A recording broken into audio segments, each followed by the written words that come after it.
everybody. Welcome to another episode of What a Hell of a Way to Die. It's Francis. It's Nate. It's Wednesday. Nate, we had snow yesterday. We had our false spring is now over, and I think that we're finally into real spring. But we had a pretty heavy snowfall yesterday. It's all gone now. Like, it was gone like after it finished, but just that last little like middle finger of winter to us, just be like, yeah, fuck you, I'll be back next year, bitch. I don't really recall it ever snowing this late in Indiana, but maybe it did. I mean, I know people who are in Indiana now said they got a bunch of snow, so Roger. But flashing back to like end of April, man, I just don't recall it happening. But I mean, maybe I just don't remember. Obviously, I do remember it happening a lot in Alaska, but like it's Alaska. So. Oh, did it snow in Alaska? That's weird.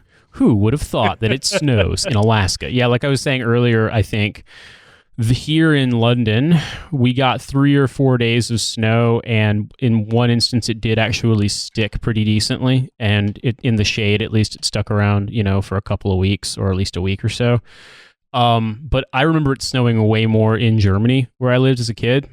It doesn't really snow that often here. It might have, like 500 years ago, but it just doesn't anymore. Climate's changed too much. This place is, it's wet and cold and rainy in the winter and very dark, but it doesn't really snow in this far south of England that often. There are some areas where it's like higher elevation where it might, but where we're at, yeah, it's pretty infrequent. So we are actually finally getting into what feels like spring weather. The ride in today was beautiful. Yeah, it's nice. It's getting there.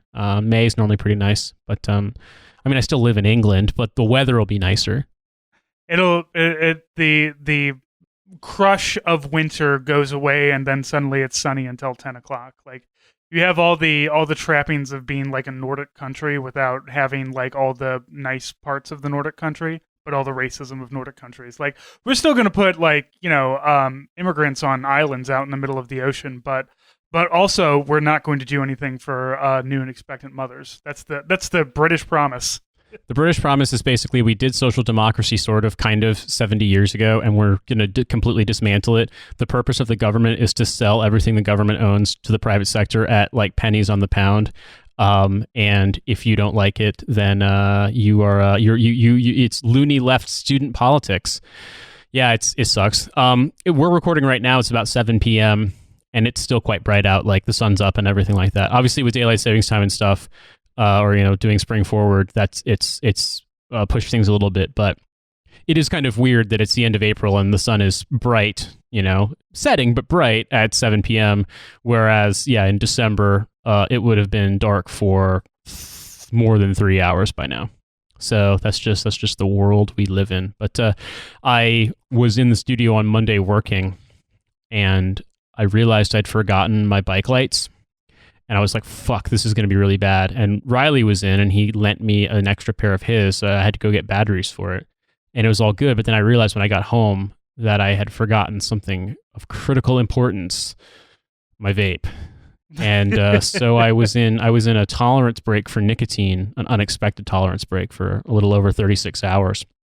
And while I don't think that I vape that much, and what I vape is not that strong, yeah, critical respect to anyone who's ever gone through nicotine withdrawal, quit smoking cold turkey, because, yeah, man, you just kind of feel bad. It's weird. It fucking blows. As somebody who quit smoking, and occasionally I will like get a little, like, if I have some vape stuff, like if I have an empty cartridge or whatever that I can fill, and I'm already at a shop picking up, some other stuff for my weed vape, not necessarily for nicotine vape. I'll go through. I'll be like, oh, I'll take this like 4 milligram, orange that's in the discount pile or whatever, and then I'll like vape continuously, because this is the reason I can't have a vape, is because I'll just sit in the office and just use it constantly, which like wouldn't be a bad idea now, because the office is where the cat lives, so it fucking smells like cat in the office. But I generally don't have nicotine vape in the house, because I just know I'm going to use it constantly until I'm addicted to it again, whether physically or mentally. It's just kind of the same. Like, I don't keep beer in the house, because if there's beer in the house, I drink it. So when I buy beer, like, I go to the store on the weekend and I buy like two tall like pint cans. And it's just like, all right, I have a can for today and I have a can for tomorrow, and then I'm good for the weekend. And then I'll hit the vape a couple of times. Yeah. And so far I've lost like 12 pounds. So Congrats, seems man. to be working. I lost a bunch of weight from getting my hair cut today, but I don't know about any other actual real weight loss. I just know that I don't drink anymore. I mean, I'll have some if the situation calls for it, kind of thing. But I haven't had any alcohol since New Year's, and since I haven't been doing anything social that would necessitate it, I just haven't been doing it. And I'd like to say that there was some big profound change. I didn't really drink that much before. Certainly I did when I was in the Army, but I feel like everyone does. Where I'm at now, I appreciate not ever waking up feeling like shit, from alcohol at least. I mean, I wake up feeling like shit because of the state of the world today, but not from alcohol, and it's been pretty nice. I am kind of taking a break off weed because I'd been using it to sleep so much to the point where like I was starting to feel like I was having short-term memory loss problems, or maybe I'm being forgetful and getting old. And I was just like, you know what? I'm just going to give this a little break for a while. So yeah, for 36 hours there, I was in extreme sobriety.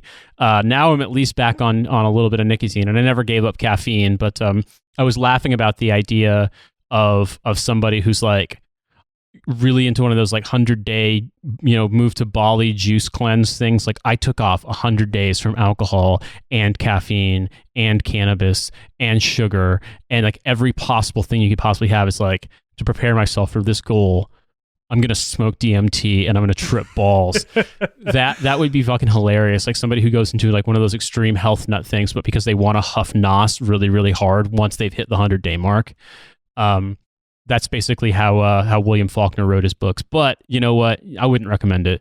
I did the opposite, and I would do the Hunter S. Thompson thing and just do all the drugs and then write a book. If I remember correctly, because Faulkner has this reputation of being had a reputation of being this big boozer. I think he was, but what he'd do is he would basically make himself write and finish a book, and his reward for finishing the book, which he wrote while sober, was like, now I'm going to go on a fucking bender and just get rocked. I probably wouldn't do very well with that.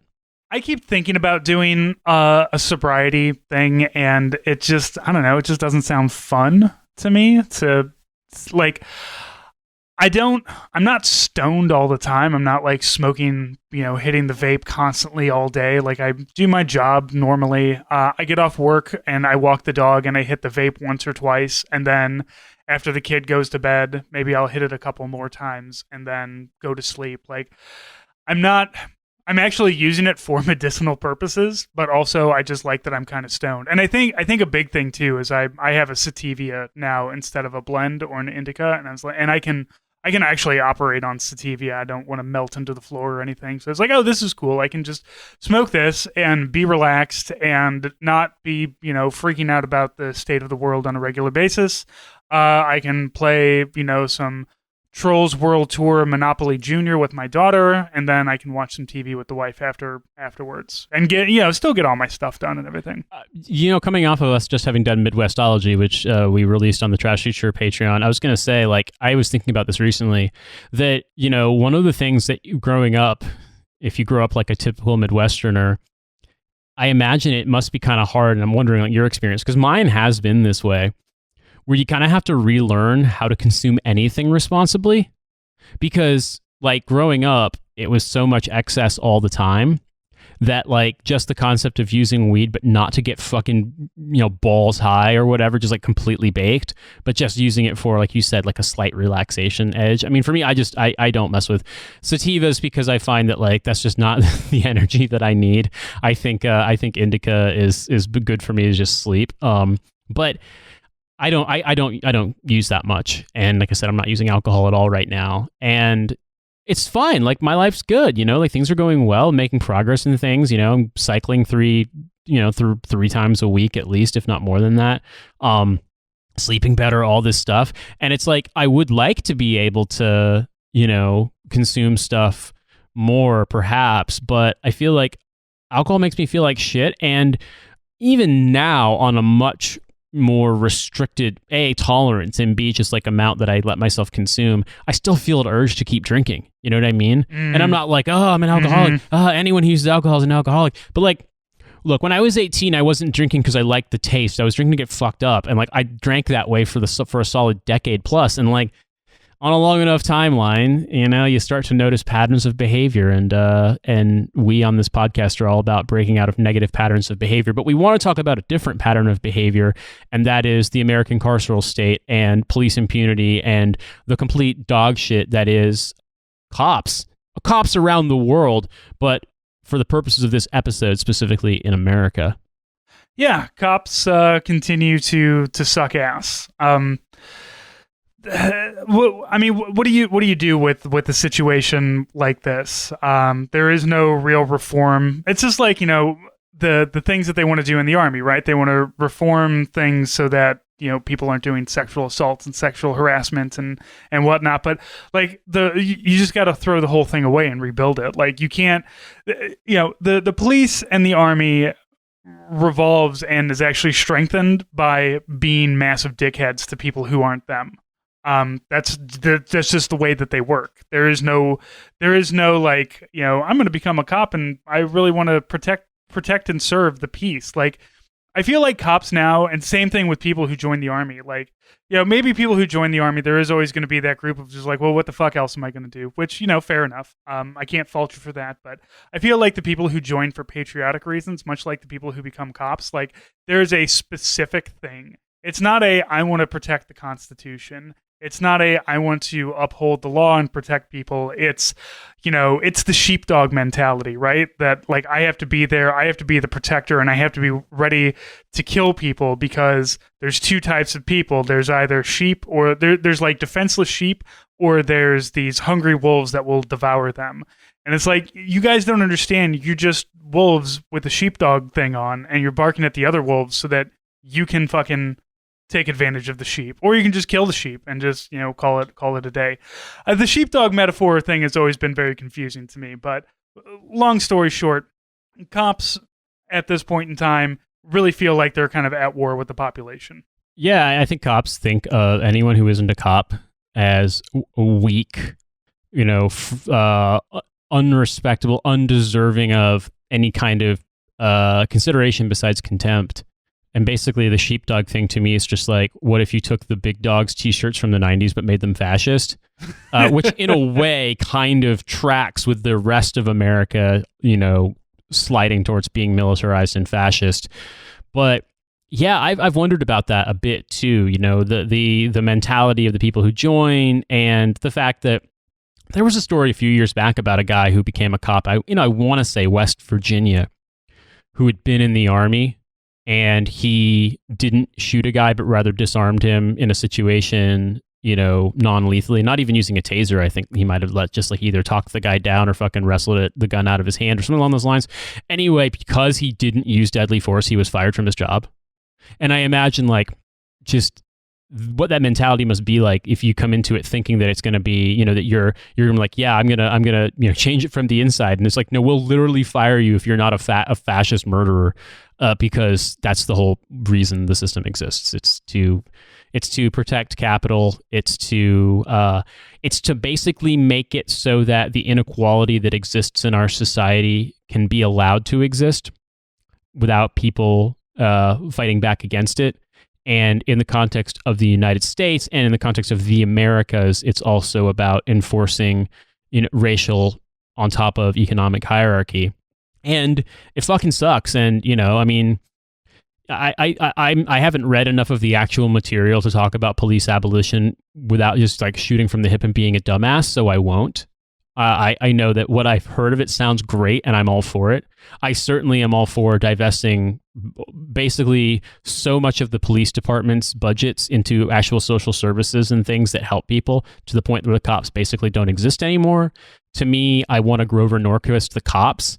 And I think that what we saw over the last year hopefully turns into people realizing that, but I don't know. I mean, I think that some folks are paying attention more so than before, and the protests prove that. But I also think that America loves to be a great big sump for people's desire for positive social change, and also in America, I don't want to really believe this, but I have this inkling or this fear that America is kind of like in a perfect state of entropy, which is to suggest that any movement towards positive social change will be met with an equal response of right-wing bullshit from psychos, because that has been the case in America for so long.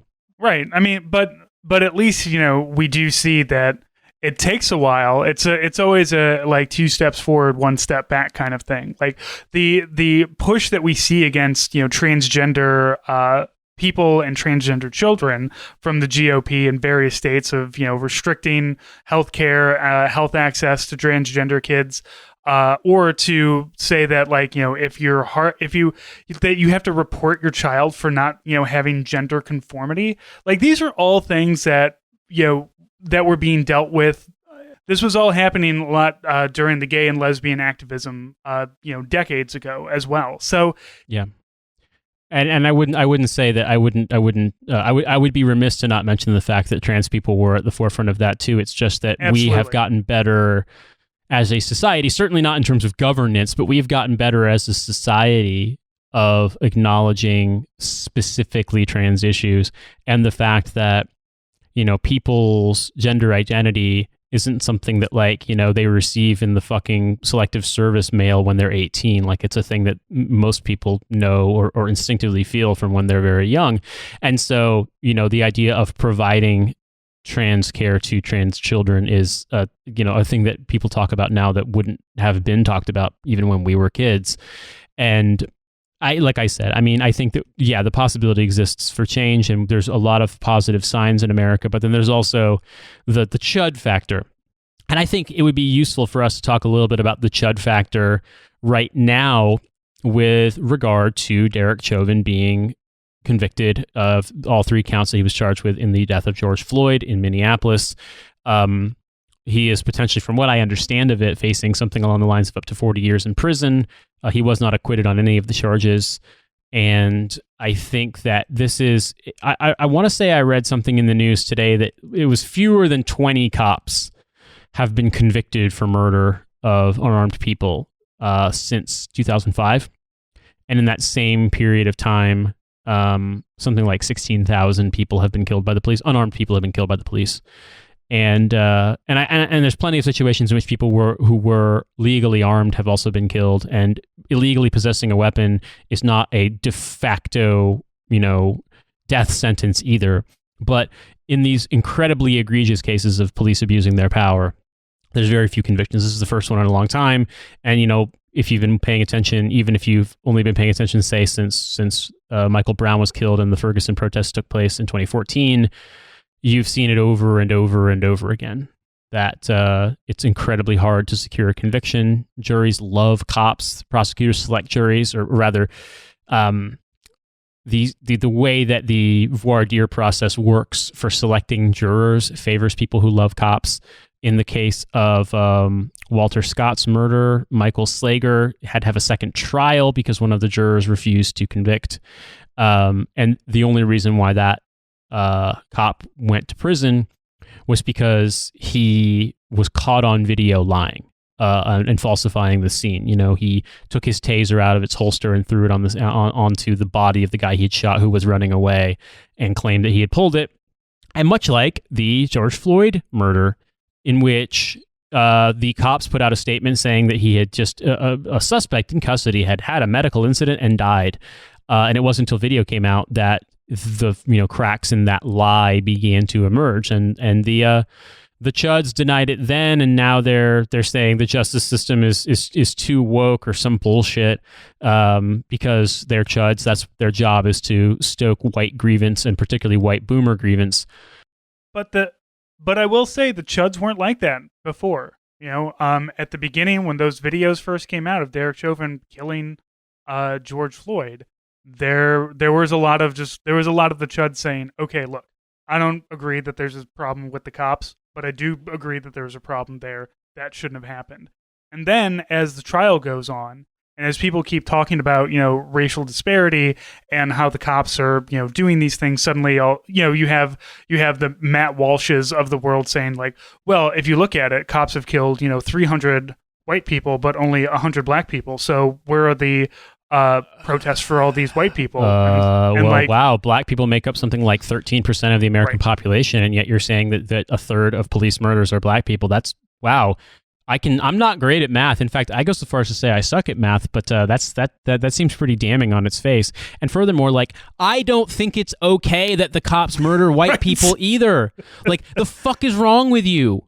Look, man, like, fuck you and fuck white nationalism, but if you're going to be a white nationalist, then surely that should also bother you.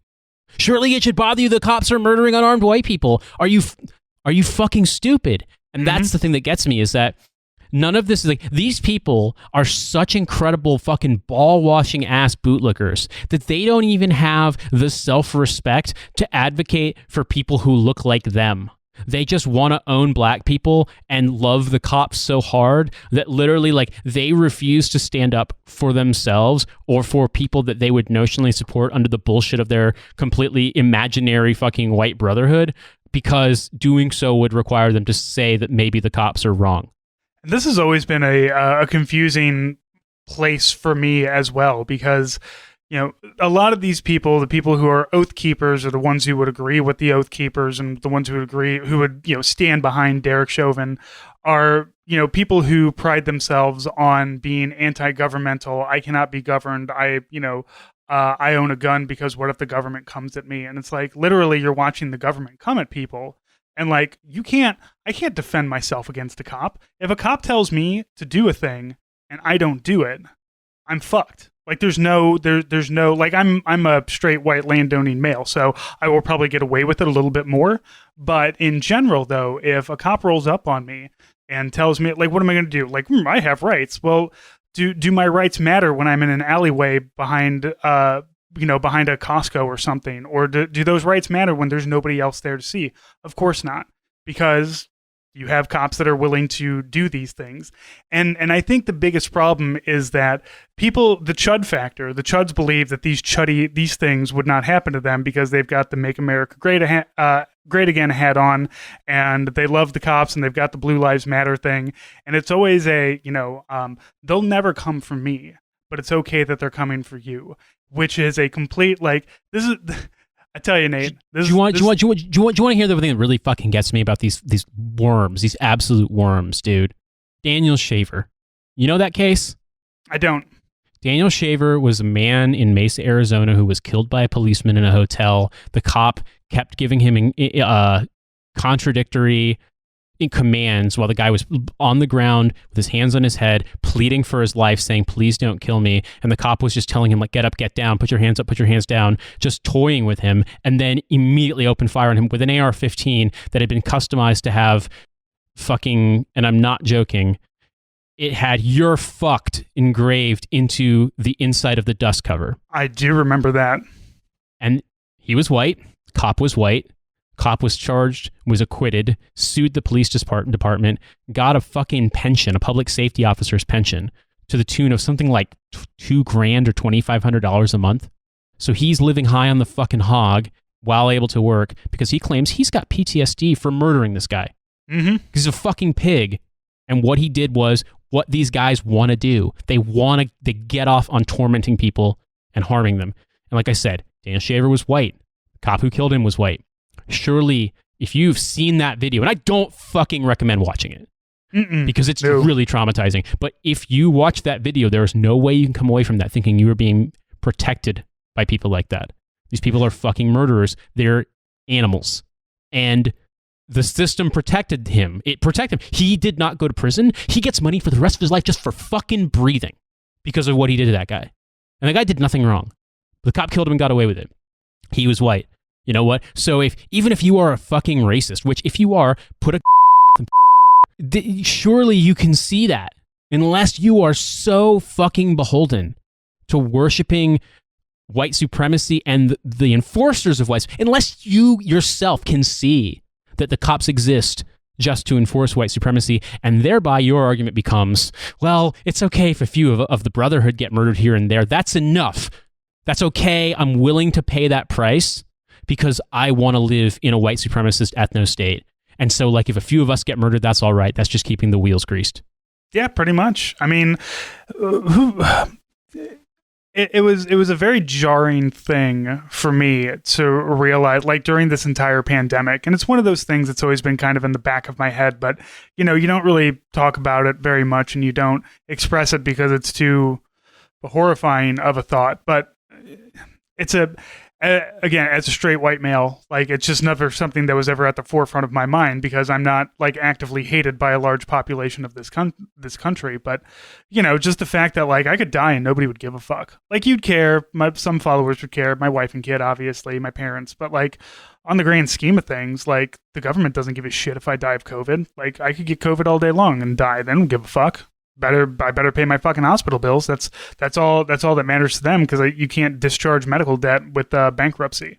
Like, that is, and to realize, it's like, not only do they not give a fuck, not only do the cops not give a fuck whether I'm alive or dead, then what's the point of you? Like, if you're not a cop that's here to protect and serve a person rather than a building, then what the fuck are we even doing here? And like, I don't call the cops. I think the thing about it is, when I watch this stuff play out, I thought about this a lot with regard to veterans, because, I mean, we do our show trying to, give leftist veterans and left-leaning veterans something to identify with, to not feel alone, and to kind of get brought into a broader sort of left activism, and also to, engage in conversation with non-veteran leftists, just so that folks, the only veterans they are encountering are not psycho chuds. And, it's weird to me, because this debate, if you want to call it debate, this social phenomenon of the Black Lives Matter movement and other movements for civil rights have stirred up so much of an argument, particularly among veterans, where they seem to come down on the side of obey the law, nothing bad will happen to you, and always trying to find exculpatory evidence that's going to prove that the cops were right, or in the case that we're going to talk about later, the shithead homeowner drill sergeant is always right. Always finding ways to excuse power for its act of crushing people arbitrarily. And it's weird to me, because most of the people that I know, I would say the overwhelming majority of people that I know from the military, whether they're still in or out, primarily the ones who are out, will say, yeah, the war was bullshit. We fought on a lie. It was garbage. We were treated as expendable. We went there and did things. We were told to do things that infringed greatly on the civil liberties of people, in many cases killed people. But even if we didn't harm anyone, we were still, controlling people arbitrarily and holding them at gunpoint and threatening them and exercising violent force in their lives. And yet, for some reason, even when people are able to acknowledge that, and they're able to like understand that, and there's no like qualms about that conclusion, so many of them then turn around and be like, oh yeah, and by the way, I love the cops, and the reason my life sucks right now is because of black people somehow. You know what I mean? Like, it's just completely inexplicable, unless you're so fucking hypnotized by white supremacy that you see anyone who speaks out against the rules, and I'm putting the rules in scare quotes there, as somehow infringing on something that you hold sacred. And it's just weird. Like, what a Blue Falcon-ass thing to think. You would have hated that shit when you were in the military. You would have fucking hated it. You would have hated this bootlicking-ass loser weirdos fucking diming people out and just sucking up to fucking whomever. And yet here you are doing it to the cops, who like don't even respect you, who would kill you in an instant if they felt like it. Imagine a soldier respecting an MP. Ever. Like, come on. There's like the bottom feeders of the army are the fucking MPs, the guys who arrest you just because you're getting rowdy with your boys and having a good time. And then to get out of the army and just be like, you know what? Those MPs were right to kick my ass constantly. I think I should go ahead and support them. And this is why the only right-wing chud that I have any kind of respect for is Eamon Bundy, because he's an asshole. And he's a right-winger, and he's an anti-mask and anti-vaxxer, but he's also come out full-throated support of Black Lives Matter because he is anti-cop. And he's just like, the cops are obviously killing black people because they're racist. So, like, Eamon Bundy, a huge dickhead libertarian, but I mean, fuck you. But also, like, I appreciate you at least not intentionally pulling the wool over your own eyes, right? On this particular issue alone. I appreciate that you stick to your to the things that you believe, and as like the one right winger who's just like, I think you're nuts on a lot of things, but at least you're consistent. And at least I'm not sitting here being like, if you hate the government, why do you love the cops? And he's just like, I don't. I hate the cops too. It's like, all right, fine. I mean, fucking at some point in time, when the quote revolution comes, end quote, I mean, I figure Bundy's going to be on, our side, at least for a little bit. Just a little bit. I don't know. I mean, it's one of those things where it's like you have weird crossover with people. I don't think I'd want to fight on the same side as Eamon Bundy unless it was an absolute binary choice, right? And I had to be either on the side of the cops or him. However, I think I in the same vein as like I think I could find a moderate rebel faction that wasn't the CIA or Jabhat al-Nusra. Find a centrist terror cell to join. Exactly. We like to blow up both the GOP headquarters and the Democratic headquarters. Thank you. Well, I mean, hey, I was going to say, well, don't make the centrist sound so based, please.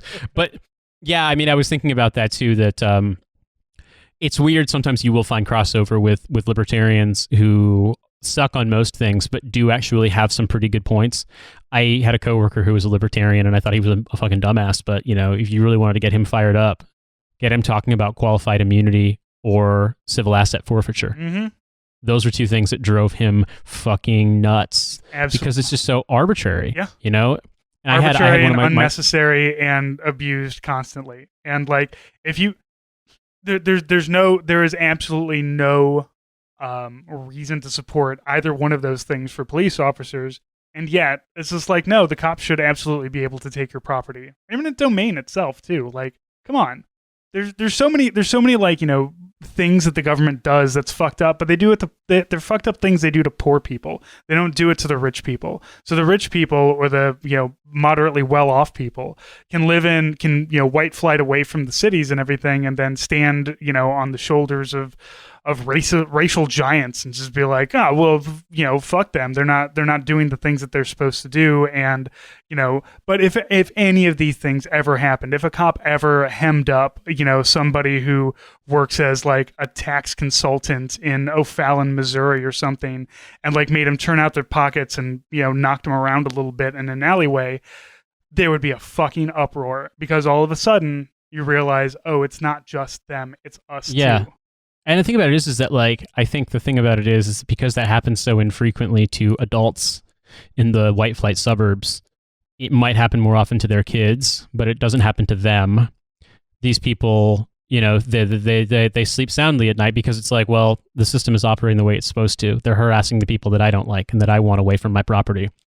But as we're seeing, like, and I don't necessarily think that the behavior is that different. I think obviously the presence, the stance, if you want to call it that, the like the posture, if you will, of cops with, kitted out like they're, fucking Delta Force and just rolling up super aggressive. And like, the guy who makes $120,000 a year to put fucking descaler in the coffee machine is dressed better than like the shit that you'd see fucking, Task Force 373 wearing in Afghanistan.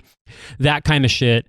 It's stronger now, but I think the mentality is the same. The warrior cop bullshit, it's not that new, but I hope people are becoming aware of it, and I hope people, are honest with themselves about what the cops are and what the cops do. And, I've had one good experience with cops once in Anchorage. I've talked about it before on the show, and I've had otherwise a lifetime of bad experiences with cops. I see the way the cops are here in London all the time, and they're the exact same. They're the exact same as American cops. They aren't kitted out as much. They don't have guns. But so it's always funny to ask. Like I ask my brother all the time whenever there's shit like any of this happens, because he's a park ranger, but he is an LEO, but like the arch, so he doesn't really do anything. But it's just just saying, all right, what, like the one that you said, the guy running away and the cop dropped a taser on the dead body, and I was like, well, what would you have done in that situation? It's like, if that guy jumped out of his car and started running, I'd say, shit, and then I'd go get the information off of the car and go find him later. What do I need to fucking chase him down for? Like, I'm pulling him over for a taillight. If he's running, we'll catch up with him later. There's no reason for me to do anything stupid. But like, but as you said, that's a mentality that'll get you fired by the police. Like, how dare you? How dare you not go and create a violent confrontation over something that is not violent to begin with? Like, if you're a cop showing up to a shootout, all right, I get it. Pull out your fucking gun. But like, if you're a cop pulling somebody over for a taillight and they hop out of the car and start running, well, what are you shooting at, bro? Like, even if like you run the guy's name and just like, oh, he's a wanted murderer. I get it happened, and also he wasn't shooting at you, so fuck off. Like, there's none of these things make any sense to me. Yeah, I mean, the thing, but in the UK, for example, I don't think the UK is a model, and a lot of people in America will sometimes talk about it. I mean, I do think that it would be better if American cops didn't have guns the way that British cops primarily don't. But British cops tase people all the fucking time and beat people's asses, and everyone I know who's like grew up poor or like fucking around with drugs and stuff, or who's a minority in this country has stories about getting harassed, and like some of the stories are fucking wild. I mean, I know a guy who is a construction worker, and he had an experience when he was I think in his late teens, early 20s, where he got arrested for selling drugs and mouthed off to the cops. So they, in the holding cell, put a phone book on his head and took turns stomping on it.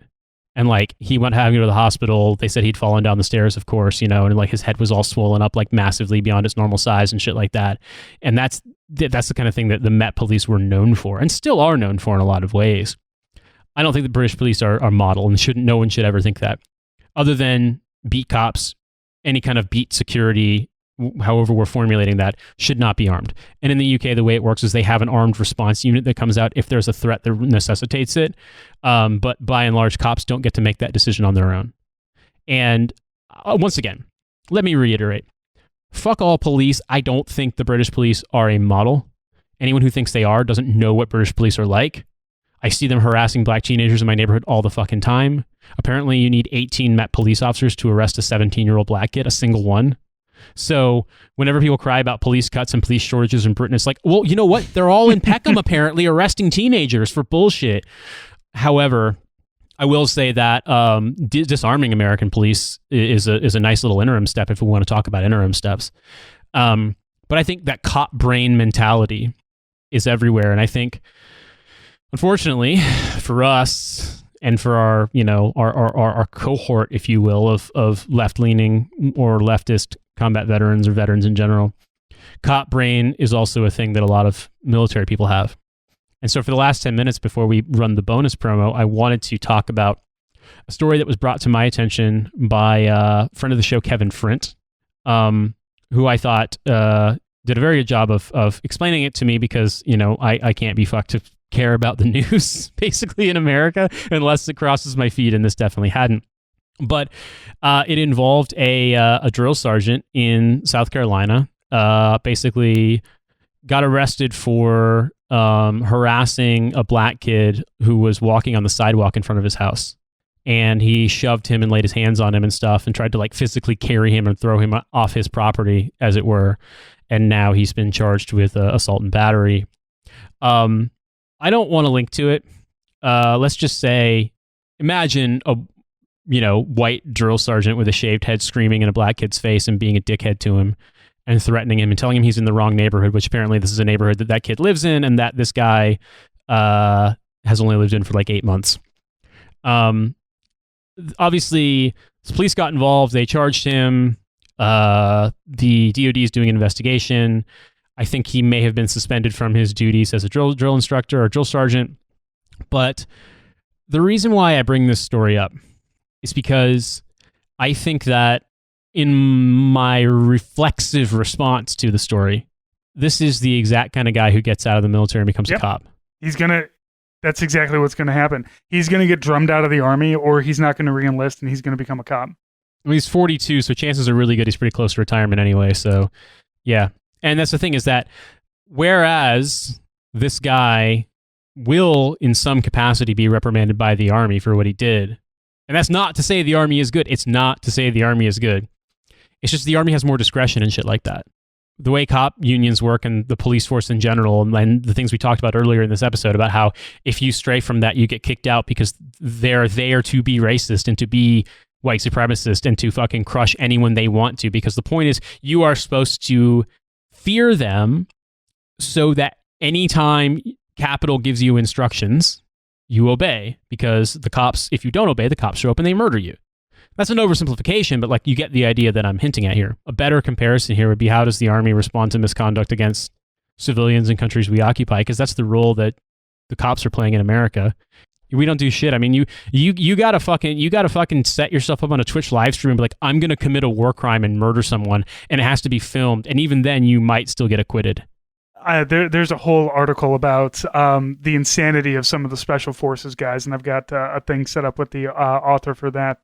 But Nate, before we do anything, this TMZ article that revolves around this is great, because I think in a way, like, this really shows, one, how disconnected people probably are to a lot of the actual issues that are happening racially in America, but also possibly a way forward.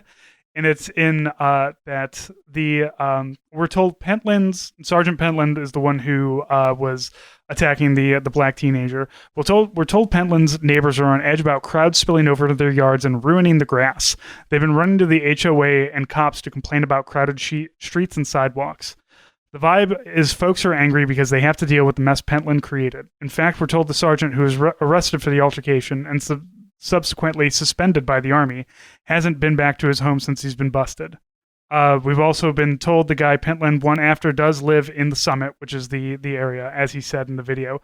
So, like, in one way, it's just like, seriously, you guys are gonna be pissed off about the grass, but also, like, I feel like neighborhoods would be better at, like, expelling or at least tamping down their outwardly racist neighbors by being like, will you please not make a fucking international incident in my goddamn front yard? Because I swear to God, if my azaleas get trampled again because you can't stop saying slurs, we're going to have problems. And, like, you should be mad at him because he's a racist, but, like, I'll take the halfway greeting of stop being racist so that my lawn stays nice, rather than stop being racist because you're a racist. I mean, I think the thing about it is that, yeah, I'm not going to be happy with the pragmatic answer because it offends me, but also some people, that's the only thing that connects to them. You know what I mean? That's the only thing that really registers to them, is like my property values might go down. Like, it's grim, man. But also I think it is telling that this guy got sent there, bought a house because he's in the army, moves into a neighborhood that's primarily black people, and then acts like this because a kid's walking on his fucking on his sidewalk. And, like, there have been some things about, they're trying to discredit this kid and say that, he has prior arrests, and it's just like, you know what? I don't give a fuck. He's not a cop, so I don't give a shit. Here's the thing, right? Weird how, yeah, it's like we've just spent 45 minutes talking about a system in which the cops have impunity and they can charge you with anything at any time if they want to. And, like, they do all the time to young black kids. I mean, Cynthia has stories of her neighborhood in Pawtucket growing up, where, like, when she was in middle school, one of her friends just got, like, randomly the cops said to fuck with him and just roughed him up. And they're like, if we ever see you on this fucking street again, I'm going to book you. I'll find something to charge you with, racial slur. And the kid's like, but I live on this street. And the cop's like, I don't give a fuck. Don't let me catch you here. Like, if that's your life when you're 13, you're probably going to have a fucking record. You're probably going to have a problem with the cops too. Yeah. Weird how that works. And so, like I said, the video made me mad. Maybe you've seen it, maybe you haven't. The point I'm making is more like, that's cop brain in action, and those people are everywhere. And ultimately, one of the things about debathifying yourself, as I have exhorted people to do many times, is, and I'm guilty of it too. Like, I didn't even make that connection. And, like, I talked about it with Cynthia before, and I think we talked about it, but, like, I hadn't even connected it while we were recording tonight. They're like, you can't really judge how the military prosecutes, wrongdoing when it's between service members, because that's not a useful parallel to cops. A useful parallel would be, how does the military prosecute wrongdoing when it's committed upon, civilians or enemy combatants, in conflict zones or in countries that we occupy. And also, the military is terrible about doing interpersonal conflict as well, as we've seen with, like, anybody who has reported a rape or a sexual harassment or anything like that, in which they're just like, I mean, he runs real fast though, so I think we're going to keep him, and maybe you can go away. Yeah, well, I mean, that's the good point. I think the overarching point I would make too is that it's a difficult topic, and we are in fact white dudes. So with that in mind, I feel like there's only so much we can really even add to the conversation.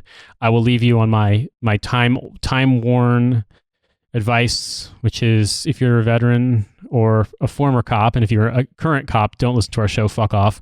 If you're a former cop or you're a veteran, you must debathify your own brain. You must shed cop brain entirely. You must get out of that mode of thinking. And unless you do, you will constantly be mad by bullshit that is being fed to you to make you more racist and insane, when the truth is innocent people are suffering. They deserve all the same freedoms that you enjoy. They aren't getting them because our system was baked in by a bunch of fucking racists with syphilis who wanted to make money off slavery and not pay taxes. And until we fix that, we are permafucked. Getting syphilis and making money off of slaves is the original American dream, and don't let anybody tell you different. Yeah. So this week's bonus, I got Brock Wilbur back onto the show to talk some more local Missouri politics. We go through all of the insane people who are going to be running for not only an open Senate seat, but an open governor seat that we're going to have here soon. Eric Greitens, the disgraced Navy SEAL who sexually assaulted and also broke campaign finance laws, will be running and probably will be a senator alongside Josh Hawley. So feel free, like if you need to like verbally abuse me as a stand-in for the state of Missouri, I understand. Just also understand I'm just as fucking angry at all of these things as well. The more you look at gerrymandering, the more that it looks like those photos of like spiders spinning webs on LSD. Like there's almost a beauty that I find in them now. I'm like, you know, no human brain could have ever conceived of that shape. I don't think this is really gerrymandering. Like it's like this because, you know, the city of St. Louis has a rep, which is Cori Bush, and then the county of St. Louis has a rep, and then probably St. Charles has this guy covers St. Charles as well. So it makes sense that it kind of looks. I don't know what this nonsense down to the south is. Like that doesn't make any sense. But like the northern area, you know, Fallon, Hartford, then up through Lincoln County and everything. This makes sense to me. This isn't, you know, Dan Crenshaw's is you know, in the shape of a C for Crenshaw. All right, when I look at that, I see my father's death. Like, yeah, it's just Rorschach tests all the way down. It's terrible. So Blaine's been a Missouri. He's been in since 2008. Republican. Let's see how fucking terrible he is. He has not, like, he is so nothing of a representative. They don't even have, like, here's the things that he is for or against. I love looking somebody up on like Ballotopedia and being like, yeah, they've been there for 8 years. They've introduced or sponsored no bills. It's just like, I have a desk and I don't have to see my wife sometimes. And this is all I'm in it for. I get to get the fuck out of this podunk backwards ass district and go to DC and hang out with the cool kids.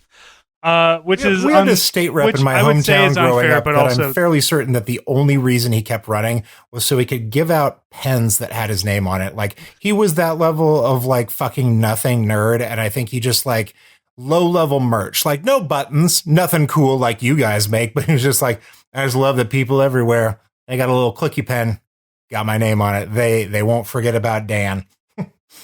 But you know what? This is the kind of Republican that I would want. He doesn't really do anything. He votes party line. It's just like whatever. He's there because, you know, he knows that he will always be reelected. So apparently he's a potential. I like this thing for his personal life. He's been married to his wife Jackie since 1976. They have 3 kids, 6 grandkids.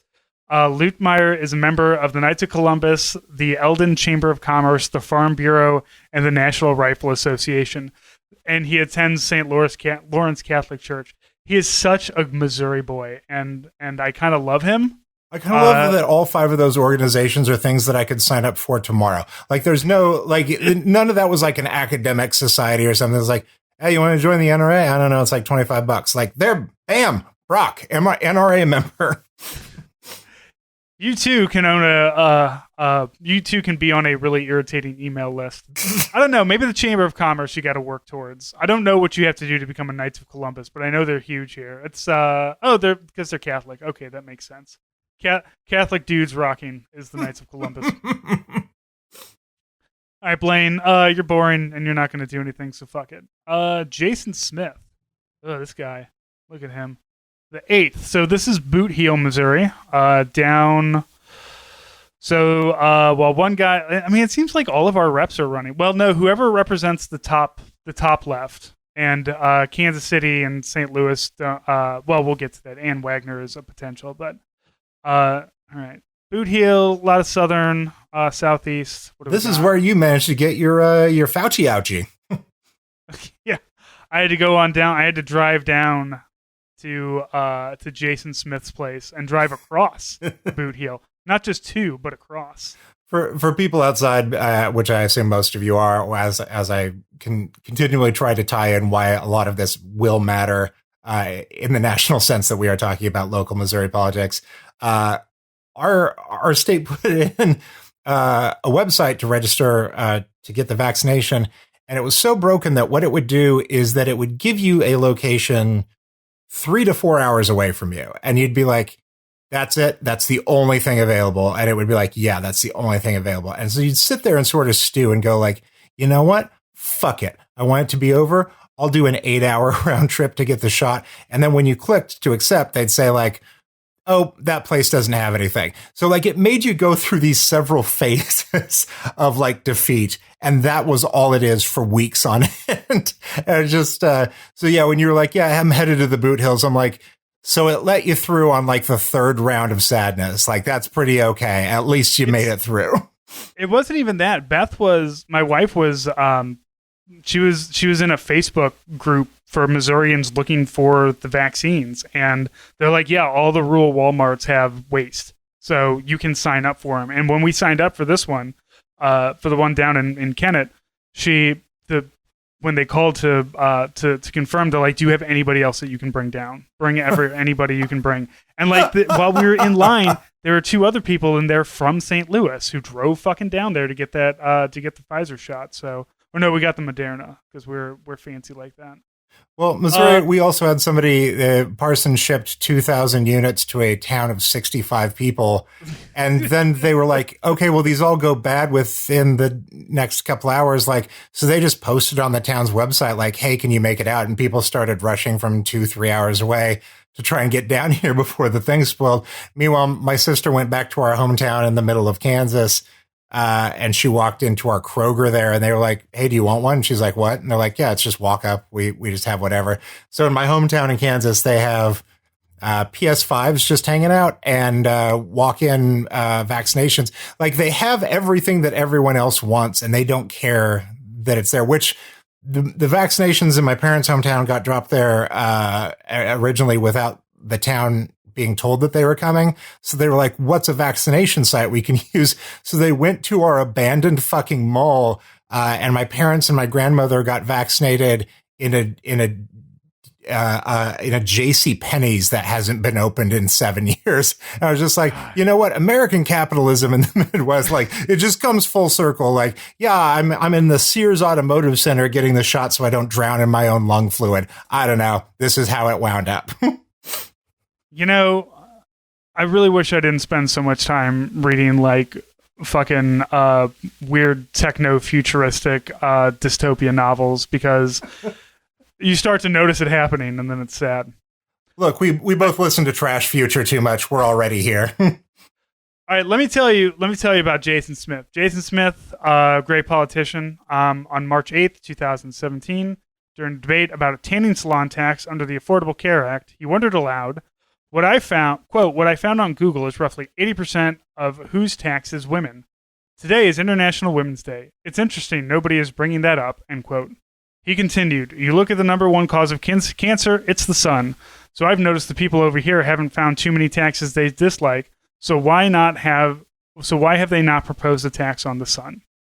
I'm not going to read that again because if you're thinking maybe you need to hear it again to understand it, you don't because I've read it 4 times. None of it fucking makes any sense. Okay, member of the Ways and Means Committee. He had a role writing and passing the Tax Cut and Job Act. Fun. January 17th, 2019, Smith shouted, "Go back to Puerto Rico," to House Democratic members on the House floor while Rep.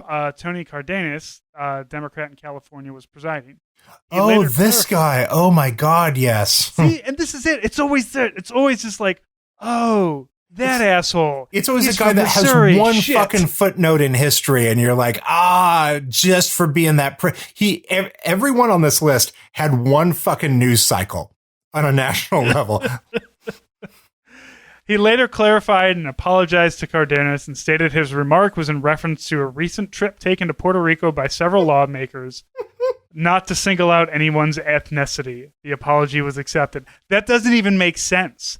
Like, I went to Puerto Rico and started screaming to people, "Go to Puerto Rico. It's very nice, and they could really use your tax dollars. Like, they could really use, some people to come by and spend money at their hotels and really pump up the economy." No, he was being racist. And like, they're just like, and the apology being accepted, like, what else can you do? Like, he's lying, obviously, because it doesn't fucking make any sense. So it doesn't matter. It literally just doesn't matter. And just like, yeah, whatever. I accept it. Go the fuck away. Smith was presiding on the floor of the House chamber during the 2021 storming of the United States Capitol. I don't know if that's got anything to do with anything, but that's just another little Wikipedia footnote here. All right, our last publicly expressed interest, God, Ann fucking Wagner. Ann Wagner was recently dragged on Twitter for doing a ridiculous socialized medicine doesn't work, and how she's constantly, like, the Affordable Care Act is the worst thing that America has ever done, and socialized medicine doesn't work. And it's like, that's literally, like, none of that is true. Literally none of that is true. But she's the representative of St. Louis County. So she's a county person. So when you look at it, you're like, oh, St. Louis, but it's all the people who left St. Louis City proper and went out and lived in exurbs because they were scared of black people. That's where she's at. So she's like white flight in human form. All right, and as always, you can follow me at Army Strang, follow Nate at In These Deserts, follow the podcast, and you can see us on hellofawaytodie.com. As for the show and as for Nate, thank you, and we'll talk to you next week. Yep, have a good one.